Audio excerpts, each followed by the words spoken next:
We continue our knowledge sharing mission through a series of interviews with marketing leaders from all over the world and are thrilled to have Jen with us today. Hi, Jen, would you be able to introduce yourself? Hi, Chiara, and hi, everyone. Welcome to CMO Chats. My name is Jen McCarthy, and I'm the head of marketing for ANZ at Elastic. Amazing. It's really, really great to have you here today, Jen.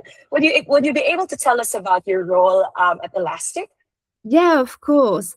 So a little bit about myself. I've been a B2B marketer for 20 years, most of my career in tech and some as well in FSI. I worked for Hewlett Packard, Combank, and NetApp. My philosophy in marketing is about using marketing as a strategic growth engine and focus on measurable impact. It's also really about connecting the dots between business priorities and what customers cares about the most. In terms of Elastic, it's really exciting for me. It's been a year at Elastic. Elastic's value proposition is about turning data into real-time action using a unified AI platform. We do search, observability, and security. My role really is about crafting and leading the growth-focused marketing strategy for Australia and New Zealand, aligning with sales, partner org, technical teams around shared outcomes, and finally, ensuring that marketing is a true driver of measurable business outcomes. That sounds like such an exciting and yet intensive role that you have, as the head of marketing. But with the experience that you've had, I'm also curious to know, how did you get into marketing? Yeah, great question. I've always been in B2B marketing. It really clicked for me very early on. So it was absolutely love at first sight.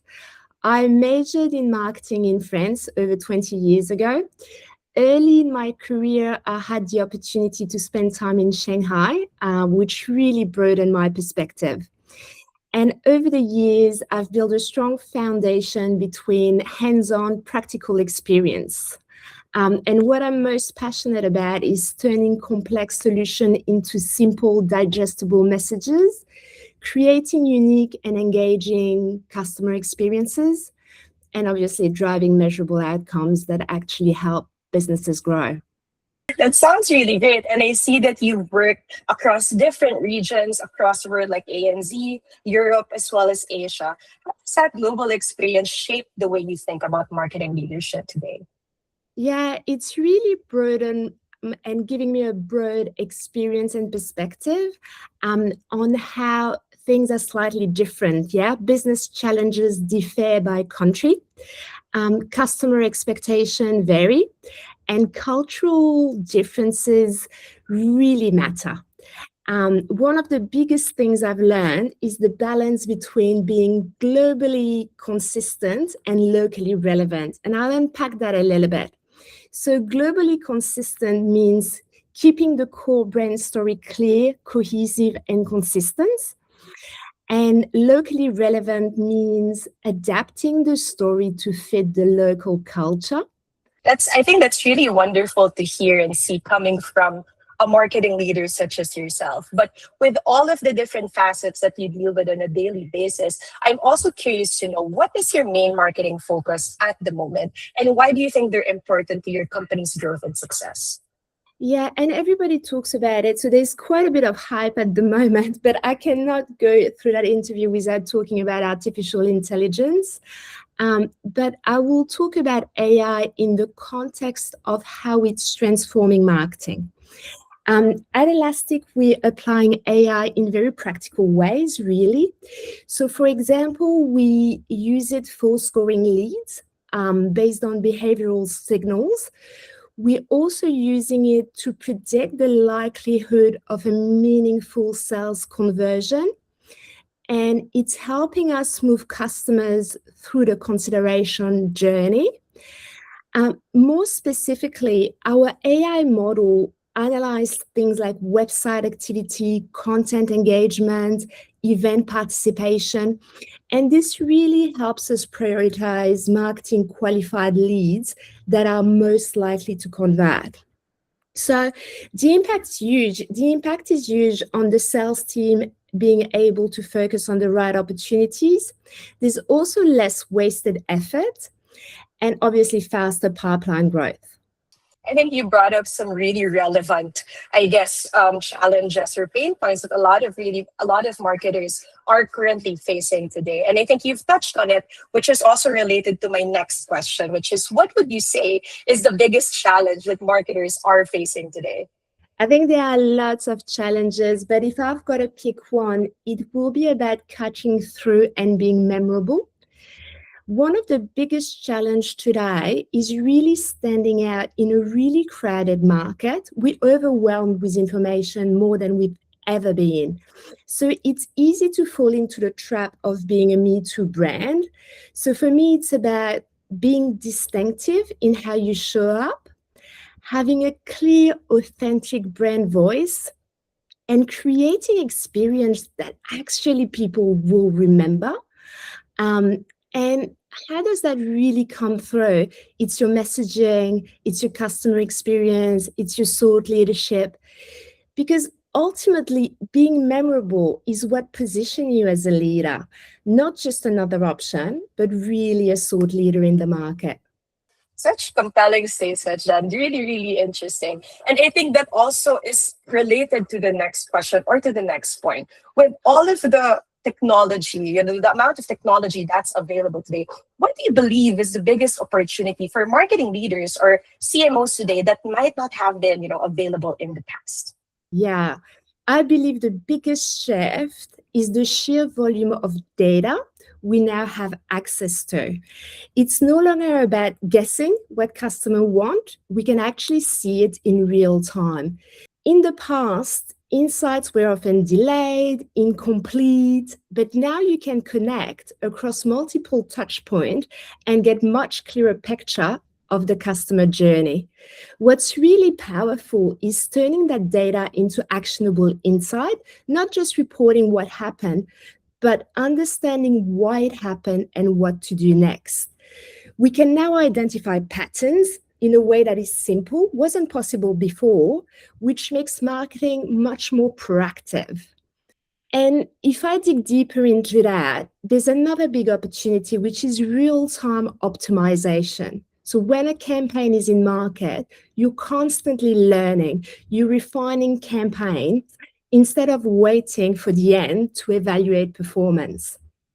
Ultimately, I think the advantage comes down to how well you can translate data into meaningful business decision. That's where CMOs can really differentiate themselves today. Yeah, absolutely agree with what you mentioned, Jen. And so I guess looking back at the past year, 2025, there's been a lot of, experiences that happen, a lot of different challenges. But from your perspective, what was the most successful event or maybe engagement piece that you've hosted and why? Yeah, it's a really interesting question. It's a little bit like picking your favorite child, right? But I will pick one for the purpose of this exercise. So earlier this month, we hosted Elastic Week of Wonder in Sydney. What made it exciting really was bringing all of our communities together through various different activities, yet with a connected thread of experience throughout the week. So if I break down the week for you, we run about 6 programs for different audiences. We kicked off with a hackathon in partnership with AWS, and that was about bringing in new to Elastic and early in career talent for hands-on innovation. It was just astonishing to see the amount of innovation that came through from just a day of hacking. Then we shifted our focus on the Tuesday to technical workshop for existing technical buyers to give them the latest and greatest about Elastic. And we also held a leadership forum featuring Tracy Spicer. We talked about responsible AI for business decision makers. And finally, on the Thursday, we brought the entire ecosystem together. Customers, partners, media, advocates in one space. And the highlight was seeing those different audiences connect with our brand and our point of view through the various experiments and experiences we brought together and we brought to life during that week. Wow, that sounds like such an exciting yet fun experience for your team. And I bet the feeling of fulfillment must have been really great afterwards. So congratulations on, Elasticon. And I'm sure it went really, really great for your team as well as your customers and partners. And so we talked about, your experiences from the past years. Now we want to talk about your priority list for the year ahead. So from your perspective, Jen, what's at the very top of your priority list for this year?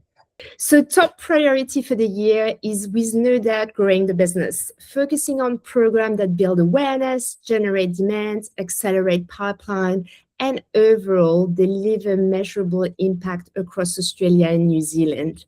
I truly believe that growth comes from connecting the right messages to the right audience at the right time. Leveraging data and AI to make smarter decisions is a must. And finally, ensuring marketing is a strategic engine for the business. Amazing. Thank you for that, Jen. And so I'm curious to know what's, coming from someone who has this extensive experience in marketing, how would you describe the role of the CMO in one word and why? I really see a CMO as a champion.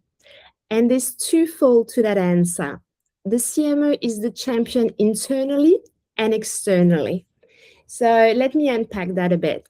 Internally, it's about bringing teams together, marketing, sales, product, technical teams to align around a shared strategy. The role of the CMO is to drive collaboration all the way through the organization so everyone focuses on initiative that moves the business forward. Then the second aspect to that is externally, right? How is the CMO a champion externally? He's the champion of connecting with customers, partners, and communities and building trust and meaningful experiences for the communities. So in short, a CMO unites people and opportunities to fuel measurable growth inside and outside the organization. I think that's the perfect way to encapsulate really the role of the marketing leader, especially in this day and age. Great way to put it, Jen. And so as you also, look ahead, right? What themes or priorities do you think will shape marketing leadership over the next year? I think we've touched on a few throughout the interview. The first one would be being distinctive and memorable in a crowded market, standing out through brand voices, unique customer experience, and thought leadership is absolutely critical. We also talked about data and AI-driven decision making. So really leveraging tools, insights to make smarter, faster, and more predictive marketing choices. And the last one will be people and trust. I truly believe that companies that communicate authentically, responsibly, and with purpose will resonate more with customers and communities.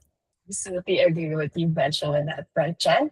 And so I'm sure there will be listeners to this podcast who might be wondering about, what would it look like to have a career in marketing? And so from your perspective, Jen, what career advice would you give to anyone who wants to start a career in marketing? I will share an advice that was given to me by a CMO I worked for. And it's about just have a go. So that CMO in particular even had a Have a Go award. And that mindset really has stuck with me. Marketing is really a balance of theory and practice. You can study the principle endlessly, but real success comes from iteration, market feedback, adapting quickly. So the key mindset tips would be curious, take calculated risks, learn from what works, and more importantly, what doesn't. And don't be afraid to step up, try new things. Every experiment is an opportunity to grow. Very inspiring words, Jen. Thank you for that. And so we move on into the last question of our interview. And it's just out of curiosity, right? If you could ask marketing leaders such as yourself just one question, what would it be? Essentially, I'd be keen about learning how other CMOs approach sustainable and consistent strategic growth in fast-moving markets. How do you stay agile yet disciplined when priorities shift? how to avoid constantly chasing short-term signals and instead filter what actually matters versus what's just noise.